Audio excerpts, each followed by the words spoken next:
ఏ మహానాడులో చేసినా కానీ కూడా ఒక భోజనాల మీదనే చర్చ జరుగుతుంది.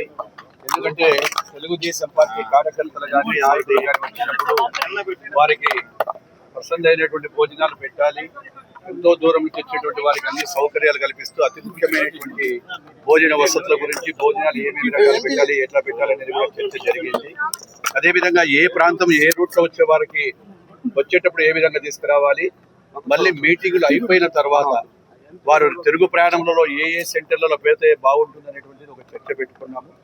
ఏది ఏమైనా వచ్చిన ప్రతి కార్యకర్తకు కూడా సంతృప్తిగా భోజనాలు పెట్టి ఆ యొక్క వచ్చిన కార్యకర్తలు అందరూ కూడా సంతృప్తిగా భోజనాలు చేసే విధంగా ప్లాన్ చేస్తున్నాము.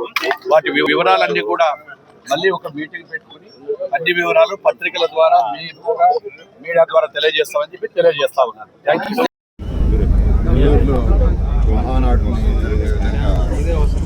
పార్టీ అధ్యక్షులు, జాతీయ అధ్యక్షులు మరియు వర్కింగ్ ప్రెసిడెంట్ వెంకటేష్ గారు నిర్ణయించడం జరిగింది. దాని మీద ఈరోజు మన రాష్ట్ర అధ్యక్షులు పల్లా శ్రీనివాస్ గారు, అదేవిధంగా మంత్రివర్యులు మాజీ మన రాష్ట్ర అధ్యక్షులు లక్ష్మీనాయుడు గారు వారి యొక్క ఆధ్వర్యంలో ఈరోజు ఏ కమిటీలు అయితే వేశారో ఆ కమిటీలు అందరితో డిస్కస్ చేసి ఎవరెవరు విధులు ఏంది, ఎప్పుడు ఏం చేయాలో, ఏ టైంలో చేయాలని చక్కగా అందరికీ వివరణించారు. ఎవరి పనులు వాళ్ళు యాక్చువల్గా ఈ క్షణం నుంచి స్టార్ట్ చేయడం చెప్పడం, అందరూ కూడా దాని మీద నిమగ్నం చేయడం జరుగుతుంది.